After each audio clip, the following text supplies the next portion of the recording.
Today we're talking about warming up and why warming up, or the treadmills over here, are stupid to warm up. So the term warm up is misleading because it's 11 o'clock in New York City. If you're not warm by now, you're probably dead, okay? So instead of warming up, you should think about what is it that you want to do in your training and prep for that. So let's give you some practical examples what I mean by this. So chest, right? Most of the time people train chest, they walk on the treadmill, then they do some of this, stretching their pecs, and then they start benching. Well, how does the treadmill warm up your elbows and your shoulders? The treadmill warms you up for running. So when you're training chest, the first thing you do is you check your range of motion of the day, meaning you start with some rotations. If you're very tight, you get in a few sets of pull-aparts. Okay? From there on, you go into face pulls. Slide squat stance, and just about here to here.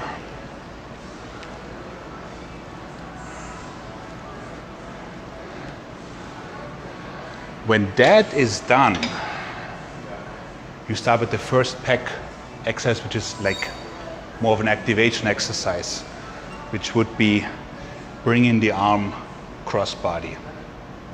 Now you're really feeling the pecs. Do it on the other side.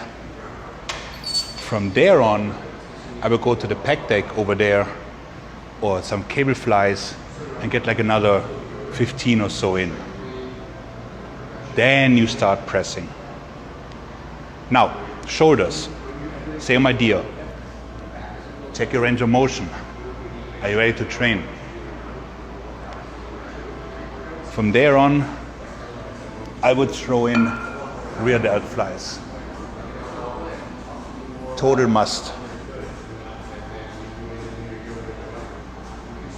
Then, the smart warm-up for shoulders is the clean and press. Go light, couple reps in. This will warm up the entire delt and make you smarter for the hypertrophy work. And then from there on, you can do your presses, okay? Not running on a treadmill, then a press. You're not gonna be ready. Pull apart, rear delt flies, clean and press, then press. A good warm-up is the difference between getting injured or not and getting results or not. Train the back. So the back, same idea.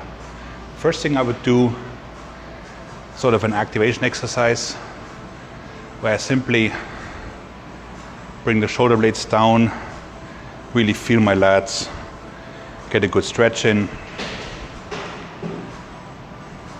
nice tight squeeze. Then I go with stiff arm pull downs, where I really feel the lats contracting at the bottom, nice and tight, contract tightly. Then, if you're so inclined, you can hit like a couple poses, really feeling the lats. And then you go back here and you put it all together. So, since I'm somewhat on the tall side, I do it kneeling, apologies, where I would be moving the shoulder blades down, light grip, and then contract. Shoulder blades, light grip, contract tightly.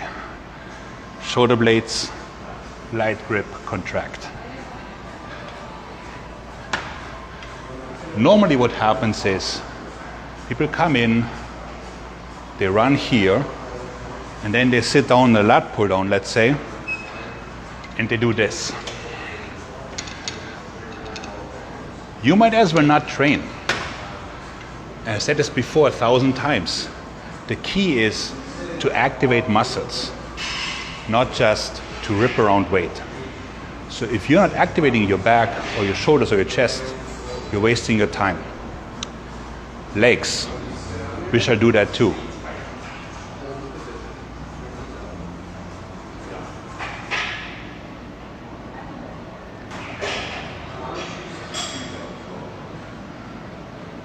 So usually what's done is a leg extension and then squats. I don't find that so optimal, to be honest. I prefer the leg curl.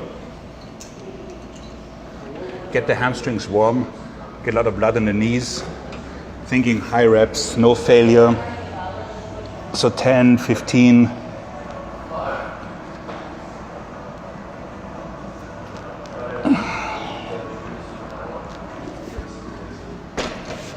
And then my number 2 exercise would be the single leg press with a downward intention. So it's like I'm trying to do this, driving it up, pushing the foot down, driving, pushing down from the foot. Now I can go into the squat with my knees sufficiently warmed up, my mind-muscle connection established, and actually have a decent workout. So the warm-up should be replaced with the word get ready to train up, or whatever you want to call it. Because warming up, like I said, unless you train at 5 a.m., is not necessary. You are warm. Like New York City, people take the subway, there's usually a couple blocks to walk. So you don't have to worry about getting your heart rate up. You have to be worried about your joints and your muscles being ready to do what you're about to do. Because that will essentially make you successful. And with that, I'm out. Thank you guys.